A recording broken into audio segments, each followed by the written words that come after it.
Good day, everyone. My name is Omolara Ishola. I'm the host of Possibilities Divine. I just want to do um, a quick spiel on maturity as a character trait to develop in marriage. I got a few feedback from a number of people in the last little while, and that kind of encouraged me to further nudge people on improving their character traits, improving their attitude and their disposition in marriage. Don't don't bother about the negative things you hear about marriage. A lot of marriages are breaking down, that's true. However, a lot of people are making progress in terms of developing, improving themselves, and making sure their marriages work. So today we're going to be talking about a topic that sometimes we assume we know much about it or we have an understanding. And the topic is maturity. What is maturity? I went to check the dictionary meaning of maturity, and maturity is defined as ability to respond appropriately to the environment in the right manner. Maturity is defined as ability to respond to the environment in an appropriate manner. This response does not come naturally, but it is learned. And that was what really got my attention. So maturity is not something that you would say, oh, I was born with it, but it is actually a learned trait. That means for you to show maturity, you have to learn from your environment, from the pages of a book, from things you read. And so maturity is very, very key in a marriage relationship, because you're dealing with somebody that you grew up differently. They probably are set in their ways before you got married. So it is important for us to understand that maturity is a learned trait. It is not something that you are born with or that is innate. And I also want to add that emotional maturity is referred to as the ability to understand and manage emotions. And you would agree with me that there is no other place where your emotions are tested than in marriage. Somebody that claims to love you head and toe all of a sudden becomes a person who presses your button most, especially in the wrong way. I remember the very first few years of marriage, if I can use myself as an example. I like to do that just so that you know that if it can work for me, definitely it can work for you. I got married. I love my husband. He loves me too. But he had some things that he usually does. Not that they are wrong. For example, if you say, thermometer, my husband will automatically form an impromptu song that will include thermometer. For starters, it was okay, but over time, it used to get on my nerves badly, and I usually become very irritated by it. Why do you have to sing about every single thing? If you're cooking, there's a song for it. If whatever you're doing, there's always a song. But when we started having children, that skill became very handy. When I'm tired and the baby is crying, he just picks up the baby and he makes up an impromptu song, and before you know it, the baby is sleeping peacefully. So it was an advantage when we were having children. And fast forward to a few years after, I had to say to myself, this thing is not bad. That is just his mannerism. And I learned to look away from it, and I started looking at the advantages, actually, so that now if he's singing any impromptu song, I will start dancing, and I would, if I've heard the song before or if I know the tune, I start singing with him. So something that started off as something variant, it actually has added to one of the ways that we make fun and crack jokes. Yours might not be singing, yours might be something different. However, instead of considering everything from a negative perspective, instead of being unduly worked up about things that you can work with, overlook, display maturity about, it's very important for you to enjoy your life every moment. The amount of time you spend being worked up, bottling things up, if you spend that time enjoying your spouse's company, you will not only will you live a better life, but you will always have fun every time you're together. There are key areas that I want us to look at in terms of maturity. Maturity is what it involves responsibility. In a marriage relationship, a mature person attempts to understand whatever situation they find themselves. Let's say, for example, you guys are, for example, if you live in the environment where I live, responsibility is knowing that, okay, it's the man's responsibility to provide for the family. However, if my husband does a job that can meet all our needs, it makes sense for me to find a job to augment whatever he brings in.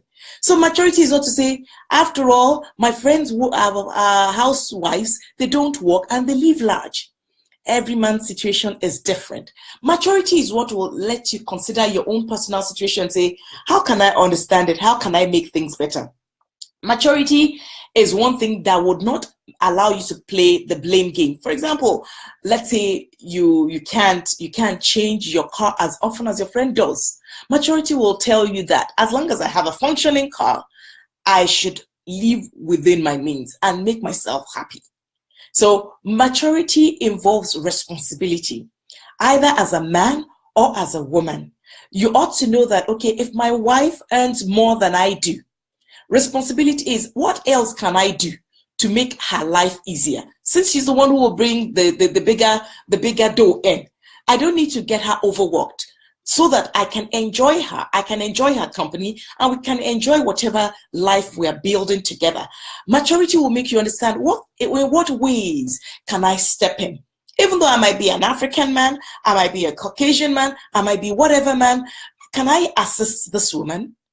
Even in areas where people will frown at, I'm like, excuse you, how can you be doing that? That is not a man's role. Maturity will let you know that beyond anybody's role, as long as I'm happy, as long as my wife is happy, and as long as our children are happy, that is what matters. That is what a responsible person does. The other thing that a mature person does is growth. A mature person strives to learn and develop his or herself. Sometimes when you get married, you probably, when I'm talking about growth, I'm not even talking alone about, I'm not referring it to your degree alone. You might get married and you might have degrees and you might still be immature. Maturity is an acquired skill, like I said, and you don't only acquire it by going to school. Maturity comes from our life experiences. Maturity comes from either mentoring or the things that we've been exposed to in life. For example, a lot of people think maturity comes as a result of age. No, we have boys that are in their 50s and we have men that are in their 20s. So maturity is not a function of age. It is a function of how you're able to react appropriately to a situation. For example, a young guy who knows what he looks out for in marriage would figure out, what can I do? How can I better improve my life? How can I better improve the life of my wife? How can I better improve the life of my children? How can I provide for the future? A young man who is in his 20s might have that kind of futuristic ideas. Meanwhile, a man who is in his 50s or tending towards 60 might not even care. He might just be living by the moment, one day at a time, sweet Jesus. And whatever comes, we'll just get by. So maturity is more than I'm in my 40s or I'm in my 50s.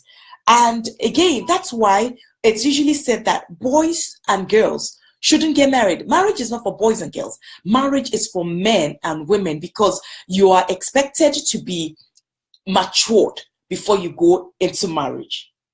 One of the areas you can grow yourself is, what does the world that I have, what does it have to offer me?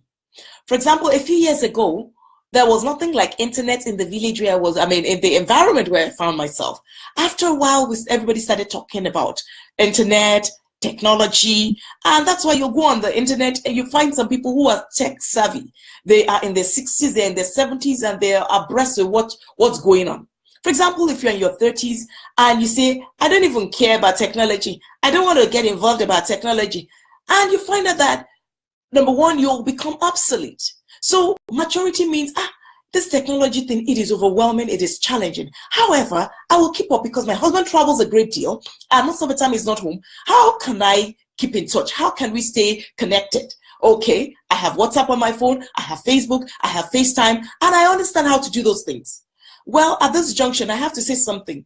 Ever since television has evolved and you have all sorts of techie stuff attached to it, I haven't been able to keep abreast with it. So sometimes I find myself behaving like an illiterate. I have to call my children, A, B, can you switch on the television for me? Can you switch it to what channel? And my children will always make fun of me. And the only reason why I don't feel bad about that is because I don't know what is television going to do for me. However, when you are on the internet, if you have a business, you're able to connect with other people. If you're at work, you are expected to have an understanding of how to use those things to function. So growth is being abreast with what's going on in your world.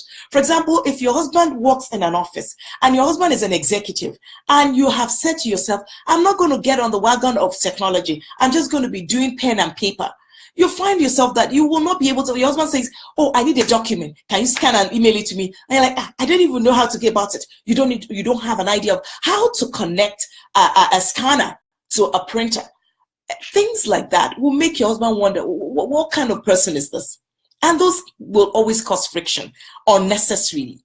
It's not all the time that your husband will need you to scan a document. However, it's important for you to grow yourself as a man. In what area are you growing? Maybe you've only had a degree. Is there an opportunity to improve yourself so that you can become better, so that you can increase perhaps maybe your financial position? Growth is the only permanent thing. And the moment you stop growing, you start to die. You start to decay. So do you need to grow spiritually? The understanding of the word of God, nobody has the monopoly of it. Sometimes people will be like, the man of God is in town. How did that man of God become a man of God? A regular man like you sat down, dedicated time to studying the word of God, and today he becomes an authority on it because God is God for all. He doesn't choose the people that, okay, this person I will reveal myself to him, another person I will not. God is our God. And so for as the head of the home, every man should aspire for growth, spiritual growth, intellectual growth, physical growth in every ramification. And that is how you can that's how you can stay relevant and mature. Accommodating. A lot of, it's very easy to pick faults with people. Oh, growing up, my father never put his socks in the north and south. My father, this is the way my father handled his books. This is the way my father handled this. This is the way my father handled that. Or a man can also say, my mom, this is the way she used to make her quicker road. This is the way my mom did this. When you become married, accommodating each other is very essential. For example, your wife might not know how to do certain things, but being able to accommodate them and teach them and assist them will make them better people. There was a story of a man who taught his wife how to cook. And years after, the woman became somebody who became very interested in recipes, who could cook, who could do all sorts. And today now, he doesn't have to worry about going to the kitchen. If he goes into the kitchen, he's just going for fun. And there's so many other shortcomings that people might have as a result of their background that when we are accommodating, we can bring a turnaround. We can bring changes into their lives. At the end of the day, those changes will work for the whole family. There are more than one ways of doing things. That's something you need to notice. When my husband and I got married, even though we're both from the same tribe, however, there are certain differences in the way things are done. We're still from different places, even within that same tribe. And so we would laugh and make fun of ourselves because we say, this is how we say it. And I'll say, this is how we say it. So now imagine if it's an interracial or any other marriage that is not, you're not from the same tribe, you're not from the same race, things like that tend to have negative effect. But a mature person is able to live above that. You are accommodating, realizing that, I never knew people do things that way. Okay, let's try it your own way. And you'll be amazed that trying it somebody else's way might be easier, simpler, or more fun. So a mature person in marriage is accommodating. He or she is open to learn new things. He or she does not feel threatened when others disagree with them. For example, if your husband says, no, I don't want things done this way, then you don't feel, okay, is he trying to change me? Is he trying to say he's the only one who knows? No. However, learning to say, let me see a different perspective. Let me check out how other people do it, because we never see things the way they are. We see things the way we are. So sometimes we are like, okay, this is how I'm used to doing it. But being open to how somebody else does it might just teach you some new things. Don't be like a dog and say, oh, you can never teach an old dog new tricks. Flexibility. Every situation is an opportunity to showcase how unique you are.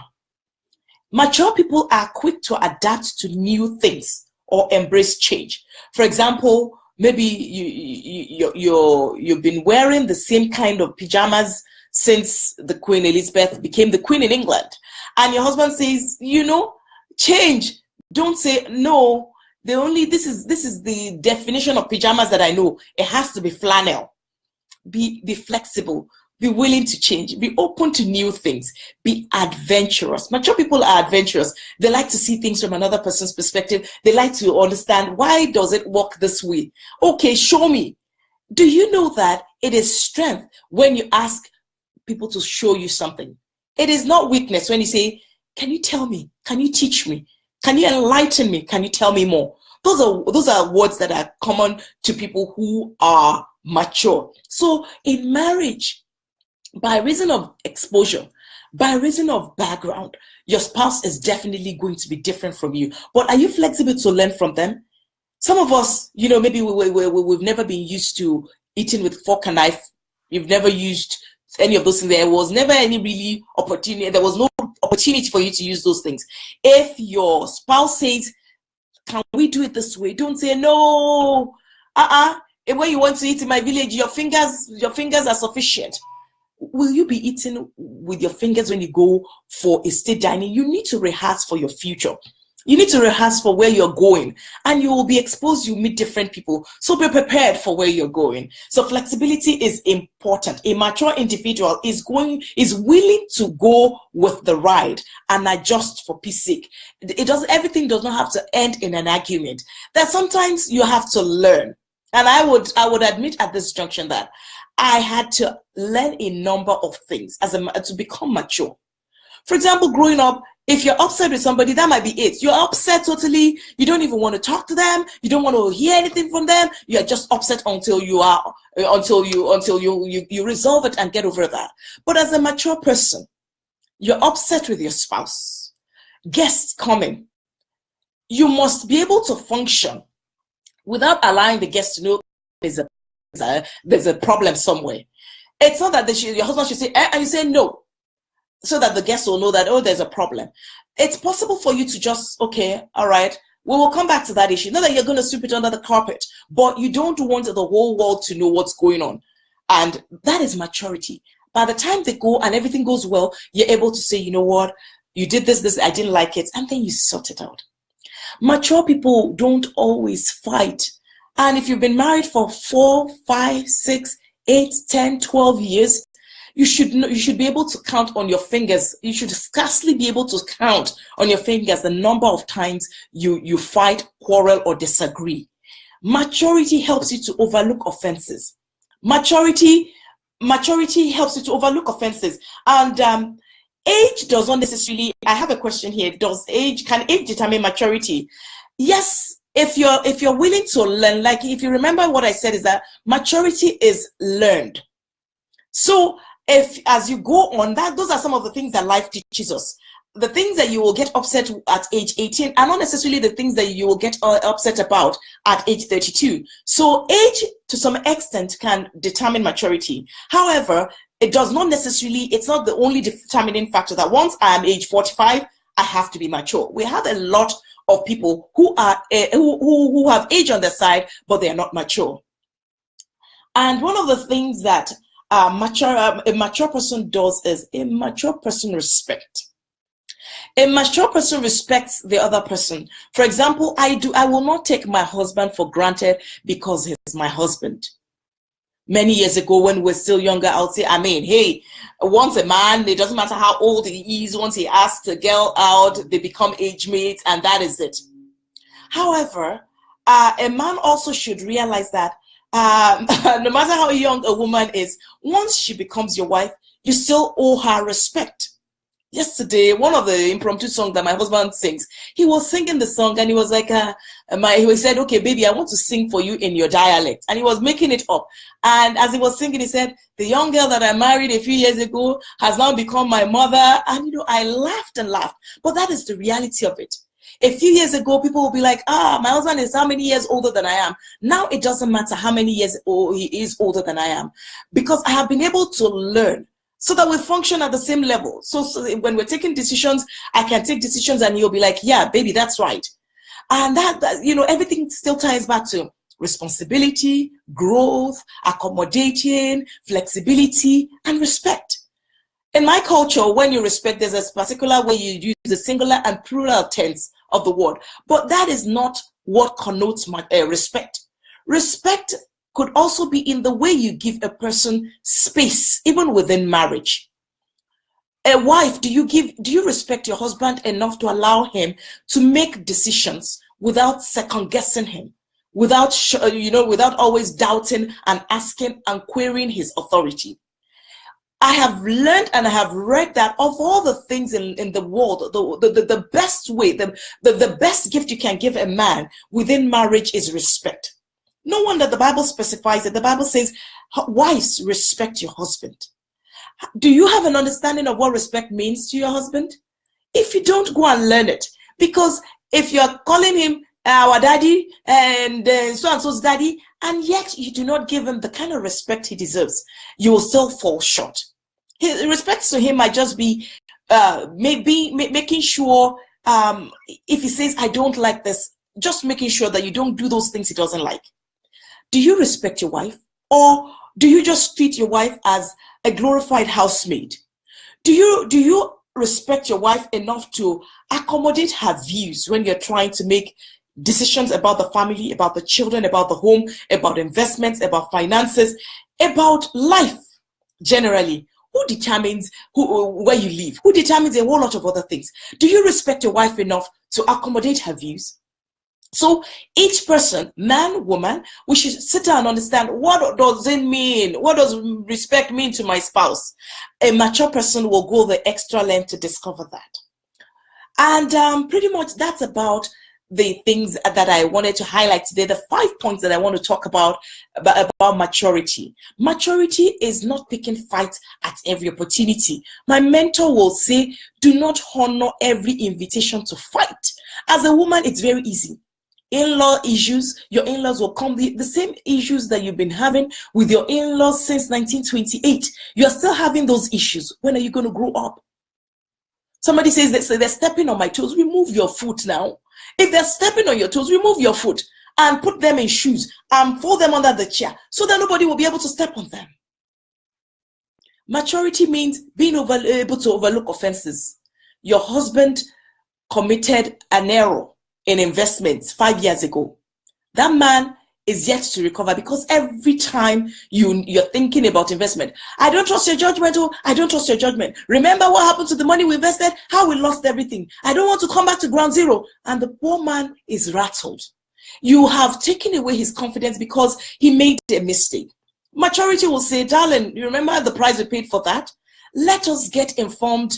Let us have enough information to make an informed decision. So you are still saying the same thing without reducing the man to zero.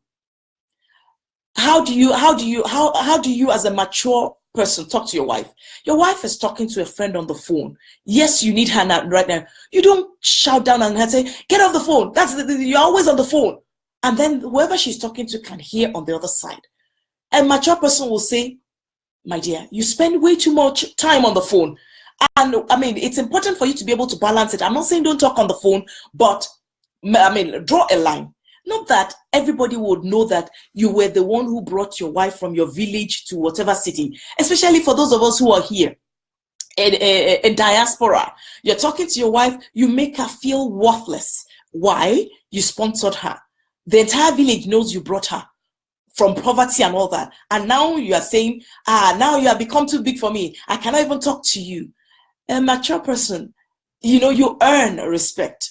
There's certain people who have done so many things for their wives that the wives will say, I am indebted forever. I'm grateful. Why? Because they have demonstrated maturity. They don't rub it in the women's faces that I have done you good. The same woman who seems to not have much today might be the one who will do you good tomorrow.